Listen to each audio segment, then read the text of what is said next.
Hey there, welcome to Hiker Homily. How's it going? This time I'm going to talk about drones.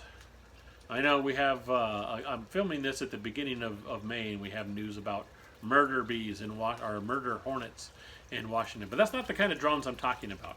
I'm talking about the piloted drones that are so popular now. Everybody seems to be getting one. I don't have one, but everybody seems to be getting one, and I'm not going to lie. The the footage that some folks can get when the people who are really good at using these things and piloting these things, some of the footage they get is absolutely incredible. I am absolutely not going to deny that. There are several hikers that I'm really into.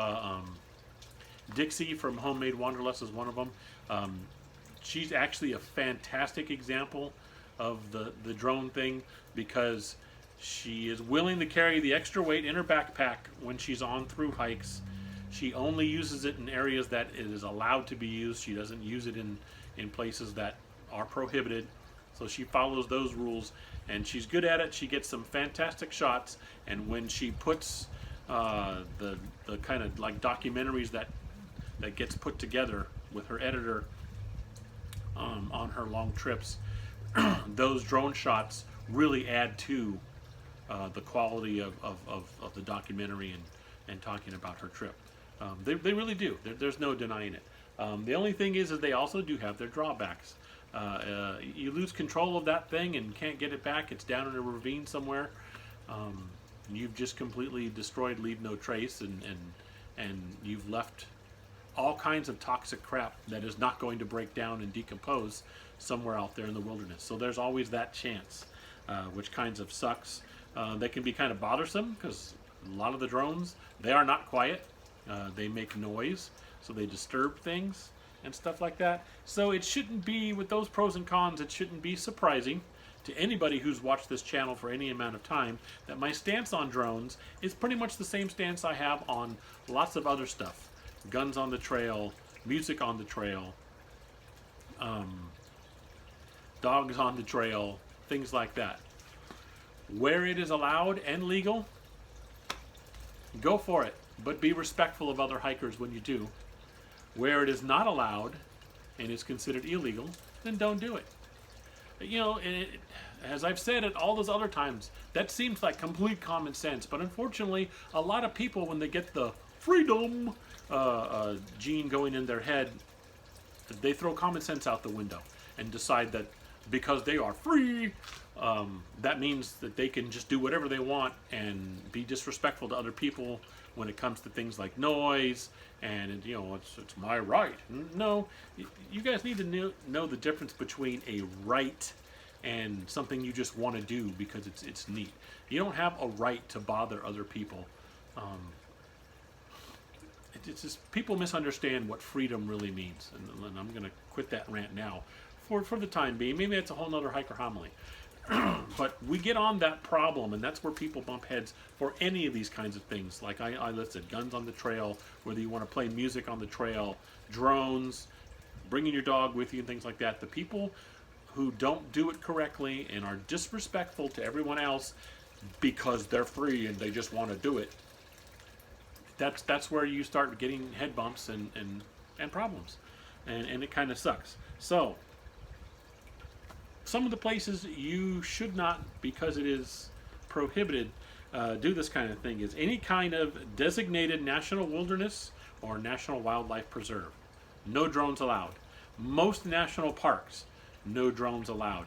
Now I say most because there are some caveats in there where certain national parks or monuments either will post that it is allowed or will allow you to do it if you check in ahead of time and get proper permits, and it's for some kind of professional thing and you've got a license to do it, blah blah blah.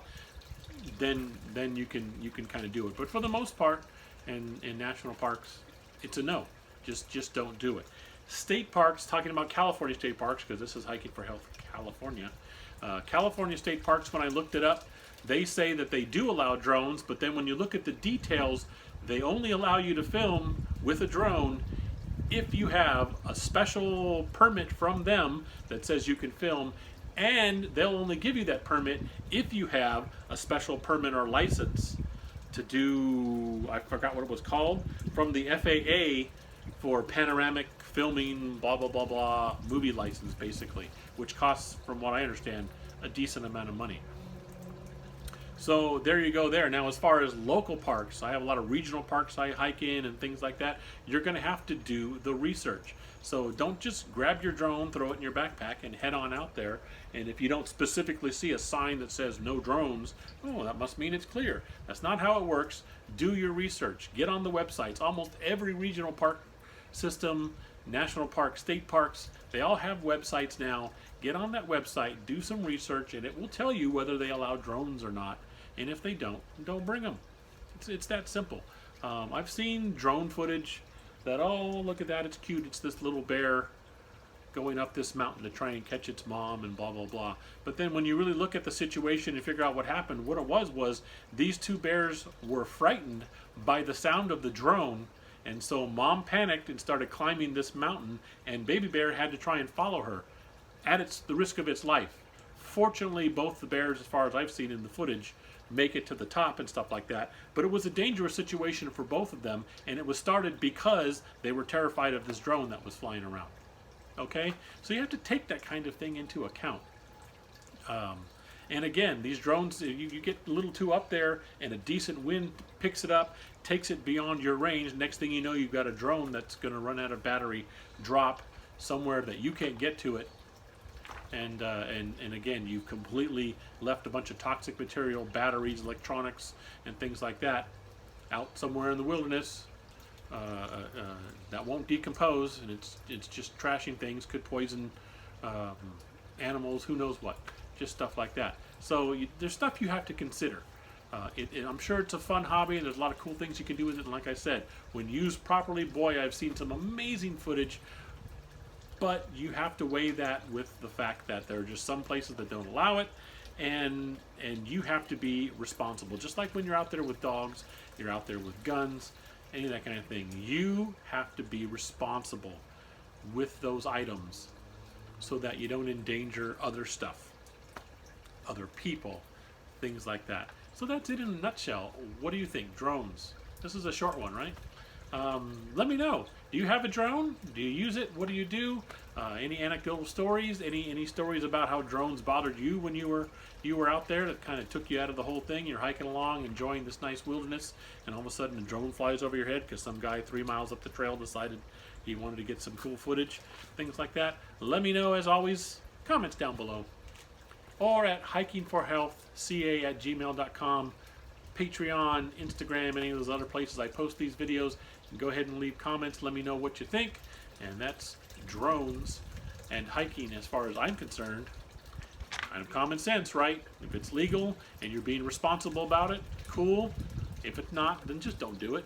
And it's easy to say, if you're an idiot, then don't do it too. But most idiots don't realize they're idiots. They think they're amazing. So it's kind of hard to say that. But that's what we got going there. Hey, as always, thank you so much for watching. I definitely appreciate you keeping an eye on my goofy little channel, and I'm going to see you next time.